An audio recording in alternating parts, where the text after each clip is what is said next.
अरहन्ताणम् नमो अरहन्ताणम् नमो अरहन्ताणम्।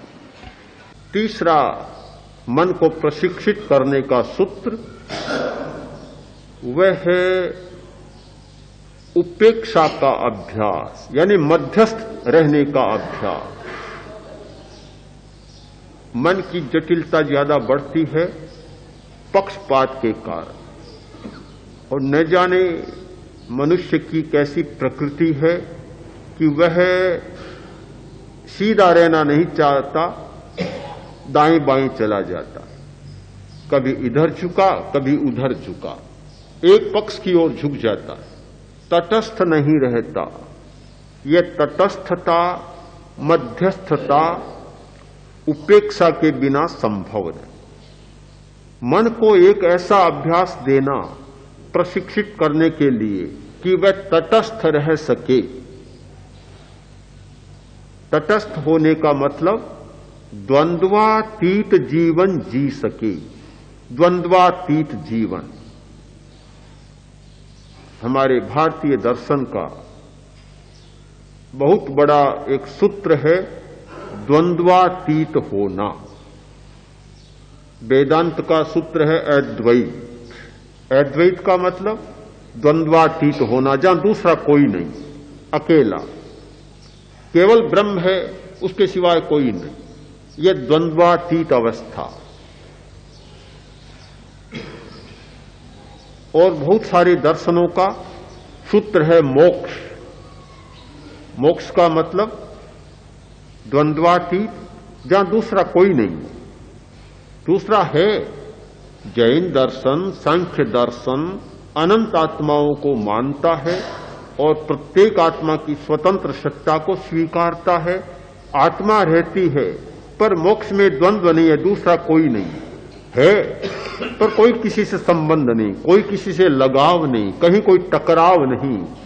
एक ही आकाश के हिस्से में अनंत आत्माएं रहती है पर सब अलग अलग, बिल्कुल निर्द्वंद।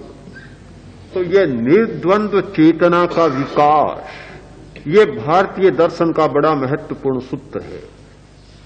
या जहां सोचा जाता है कि दर्शन का उद्देश्य है पूर्ण नैतिकता की प्राप्ति, पूर्ण नैतिक हो जाना, बहुत छोटी बात है।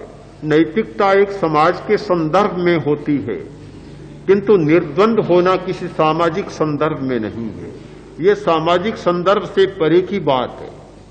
नैतिकता तो बहुत नीचे रह जाती है, बहुत पहले आ जाती है, किंतु निर्द्वंद होना बहुत आगे की बात है। द्वंद्व होना, जहां सारी समस्याएं द्वंद्वों की समस्याएं हैं।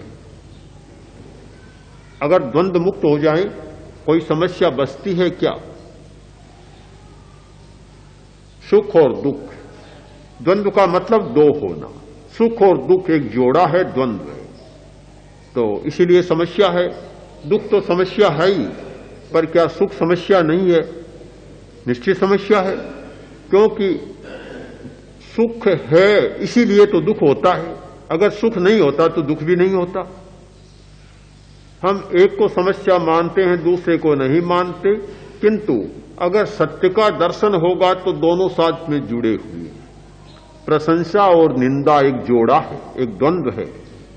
तो प्रशंसा तो अच्छी लगती है, निंदा एक समस्या है, पर क्या निंदा ही समस्या है?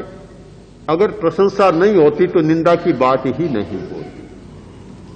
जीवन और मरण, मरण एक समस्या लगता है कि मृत्यु एक समस्या है, पर क्या जीवन समस्या नहीं है? दोनों साथ में जुड़े हुए। हमारा सारा जीवन एक द्वंद्वात्मक जीवन है, द्वंद्वों के साथ चलने वाला जीवन है।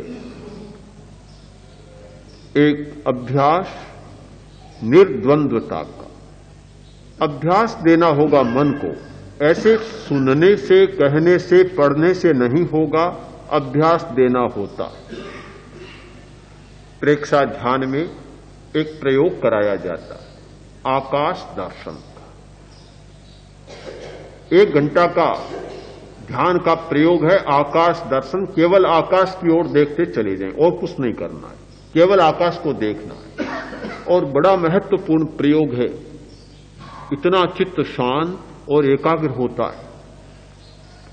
ये तो होता ही है, पर साथ में एक दार्शनिक दृष्टि भी प्राप्त होती है। एक सन्यासी था, बहुत समता वाला, शांत, हर स्थिति में समान रहता, चाहे कोई कुछ कह दे, प्रशंसा कर दे तो फूलकर कुप्पा नहीं होता, गालियां दे तो सिकुड़ता नहीं, क्रुद्ध नहीं होता, बहुत पहुंचा।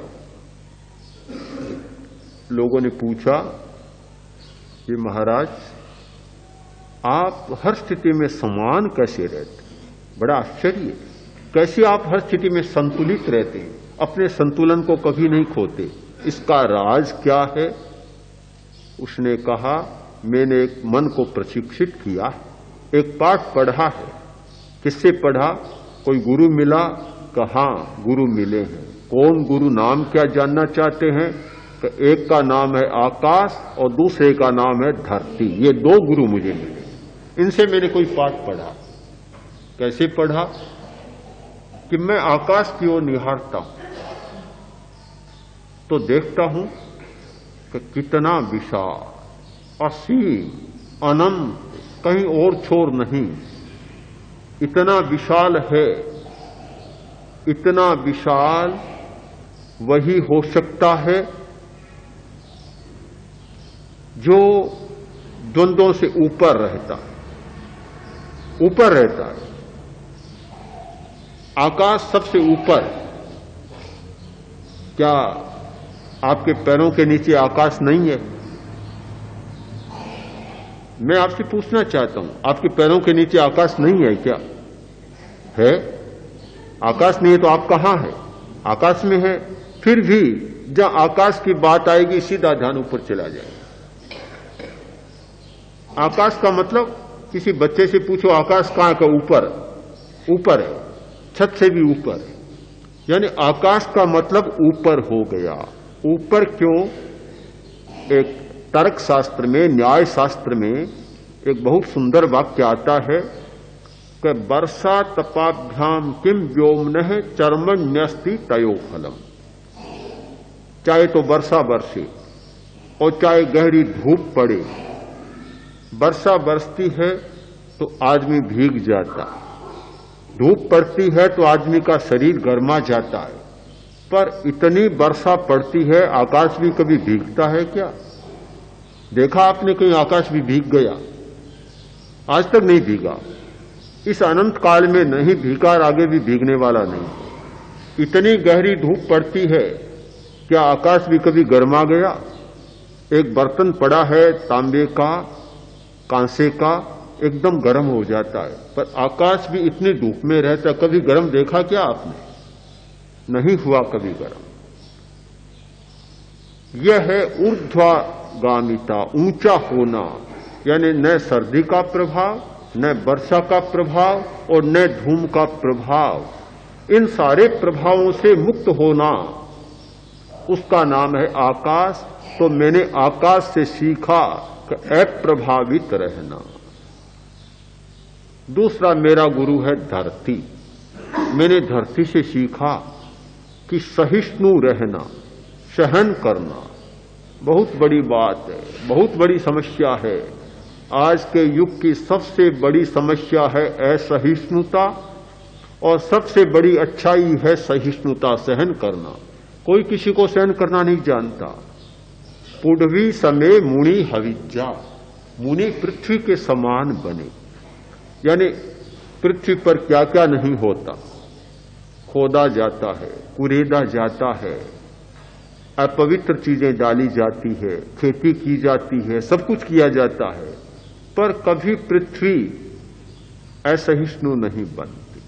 मैंने सीखा कि हमारी धरती, जिस धरती पर हमारे पैर टिकते हैं, हम रहते हैं, इतनी सहिष्णु है। इन दोनों से मैंने सीखा। ये मन को प्रशिक्षित करने की एक प्रक्रिया है। तो जो व्यक्ति मन को प्रशिक्षित करना चाहता है, उसे तटस्थता का, मध्यस्थता का या उपेक्षा का अभ्यास भी मन को देना होगा। तो मन को देने के लिए और भी अनेक अभ्यास हैं। आज 3 अभ्यासों की चर्चा की कि जिन्हें मन को प्रशिक्षित करना है उन्हें कोई न कोई अभ्यास देना होगा। जो लोग अभ्यास नहीं देते और केवल बदल जाना चाहते हैं, यह 3 काल में भी संभव नहीं है। जिसे कुछ बदलना है, जिसे कुछ होना है, उसे अपने मन को प्रशिक्षित करना होगा और मन को प्रशिक्षित करने के लिए उसे कोई सहारा देना होगा, आलंबन देना होगा, अभ्यास देना होगा। उस अभ्यास के सहारे मन का निर्माण होगा और वह एक स्थिति से बदलकर दूसरी स्थिति में जा सके।